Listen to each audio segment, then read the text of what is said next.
temos aqui provavelmente três qualidades ou três tipos de linguagem. Então, os versículos são o mesmo, porém as frases, né, a expressão, ela difere.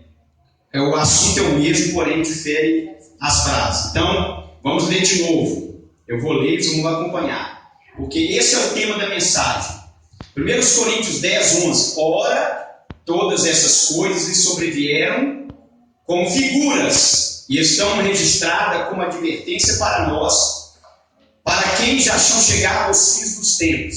Então nós vamos ficar com a parte B do versículo que diz, como advertência, ou seja, tudo que nós vamos estar falando aqui, que nós vamos estar discorrendo nessa noite, com base bíblica, o que aconteceu com Israel é uma figura, é uma advertência para nós, é um alerta, é um aviso para nós, é uma exortação, é um alerta, é para que nós possamos ficar sobre aviso.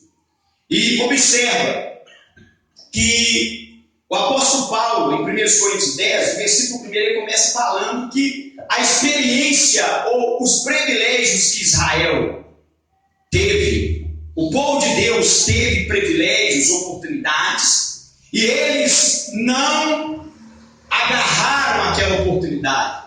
Simplesmente eles fizeram descaso, eles simplesmente menosprezaram esses privilégios, essa oportunidade. Que oportunidade que são? O versículo 1, fica com o texto aberto e acompanhe. O versículo 1 diz assim: ora, não quero que vocês ignoreis, ou sejais ignorantes, mal informados a respeito do que aconteceu com os pais. Com quem? Com o povo de Israel. E diz assim: todos eles estiveram debaixo da nuvem da glória de Deus, que os acompanhava. Os irmãos conhecem a história. De dia a nuvem acompanhava eles, dando-lhes sombra, para que o sol escaldante do deserto não os matasse, não prejudicasse as suas peles, não os desidratasse. Agora, e também todos eles tiveram, não só na nuvem, mas de noite, essa nuvem transformava-se em quê? Em uma coluna de fogo, em uma tocha de fogo. Então tinha sobre eles de dia uma nuvem que os cobria, dava a eles sombra, e de noite uma tocha para que eles não fossem atacados por insetos, por pragas do deserto, como escorpiões e outras coisas. E o frio também escaldante do deserto não os matasse congelado. E diz também que outro privilégio que eles tiveram, todos eles passaram pelo meio do Mar Vermelho. Imagina bem, o povo de Israel, a nuvem, quando eles saíram do Egito, a nuvem ia à frente deles. De noite a nuvem tornava-se uma tocha de fogo. É algo tremendo, é um milagre, é algo sobrenatural, o cuidado de Deus para com eles. Aí, quando chega diante do Mar Vermelho, o Mar Vermelho abre e o povo passa em terra seca.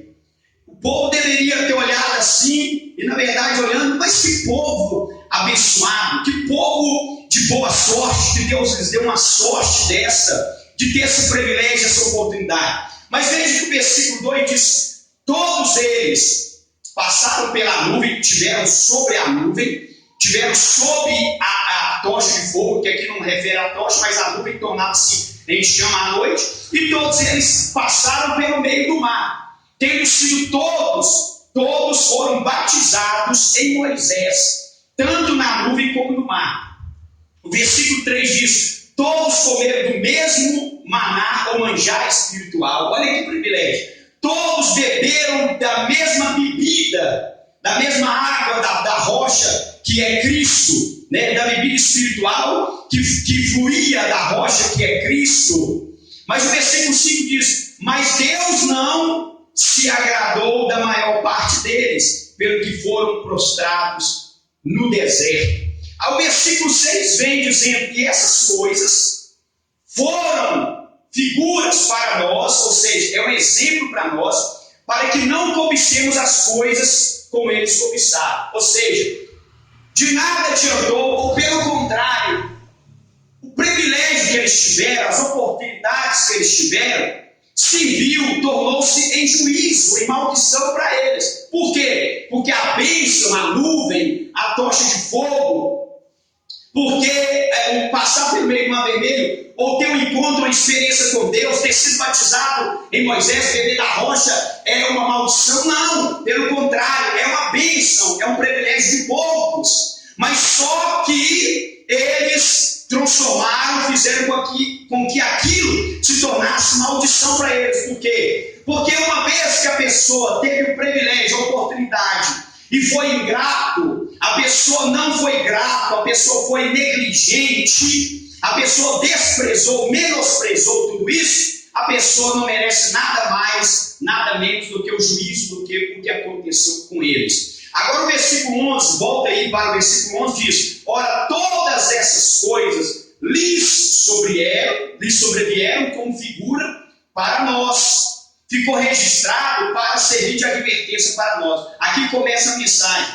A mensagem dessa noite é as 4 advertências de Deus para nós. Diga para o teu irmão: 4 advertências para nós. Deus está falando, nos advertindo, nos avisando para nós tomarmos cuidado. Porque vamos analisar, eu vou anunciar já as 4 advertências e nós vamos conferir à luz da Bíblia Sagrada. Se você estudar a Bíblia Sagrada, você vai ver que o povo de Israel foi o único povo de todas as nações que Deus criou sobre a terra, o único povo privilegiado, o único povo que Deus escolheu. E Deus virou para este povo e diz assim: olha, eu não vos escolhi porque vocês eram maior, você não era o gostosão, né? a última bolacha do pacote, né? O rei da cocada preta, eu falo branca, né? O rei da cocada, não, vocês não eram, não, então usando linguagem figurada simples, é isso. Porque muitas vezes alguém pode dizer, porque o povo de Israel ou alguém pode se julgar especial demais, ter autoestima, né? Alguns dizem assim: Deus me escolheu porque eu sou qualificado, que privilegiado que eu sou e porque eu mereci. Não, Deus disse: vocês não eram dignos, pelo contrário, nações, mas eu vos amei, eu vos escolhi pela minha graça e presciência. Então agora esse povo privilegiado, o apóstolo Paulo, quando ele retrata sobre a ingratidão de Israel, porque dos maiores pecados que existem, que as pessoas relacionam, quando fala pecado, pecou, adultério, pecou, roubou, pecou, matou. A primeira coisa é pecado grave, mas o maior pecado não é adultério, é grave, é sério, é terrível, é roubo, tudo isso é pecado. Mas o maior pecado, o pior de todos os pecados, é a ingratidão. Vira o patrimônio de ingratidão. O que significa ingratidão, irmãos? Uma pessoa que tem privilégios, oportunidade, a pessoa que é amada, a pessoa que é abençoada, presenteada, Deus dá todo carinho, ou até mesmo ser humano, existem pessoas que são ingratas para com o ser humano, estou falando com respeito ao Pai, com respeito a Deus. A ingratidão de Israel é a ingratidão do povo para com Deus. Eu estou falando isso, o maior pecado. Deus olhou para o povo e disse: esse povo é ingrato.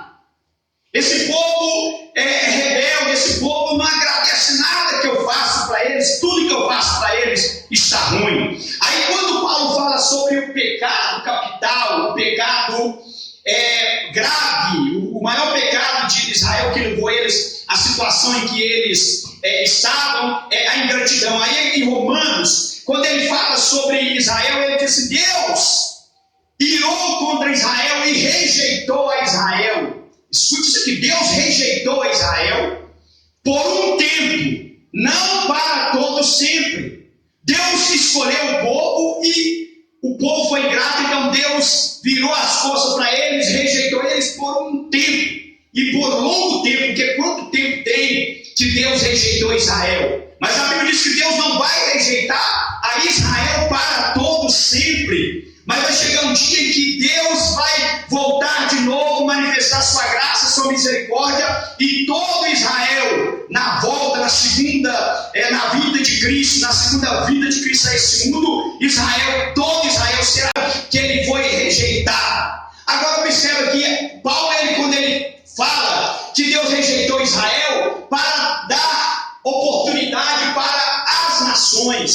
Deus rejeita o único povo que era escolhido, que foi ingrato. Aí Deus diz agora eu rejeito Israel por um tempo, eu vou ficar em silêncio com Israel, até que se cumpra a plenitude das nações, a plenitude dos gentios. Israel vai ser rejeitado. Israel tornou-se cego. Israel, ele tropeçou, ele caiu, ele fracassou, para que entrasse a oportunidade, para que os gentios, nós, a igreja, tivéssemos a oportunidade. Aí o apóstolo Paulo faz uma comparação dessa rejeição de Deus a Israel por um percurso, por um tempo. Ele diz assim: olha, porque Israel, ele é a oliveira verdadeira, ele é a videira verdadeira, ou a oliveira verdadeira. Aí Deus vai lá e corta o ramo natural da oliveira, aquele ramo que não dá fruto. Eu já falei sobre isso, comparando uma planta. Quando você poda a planta,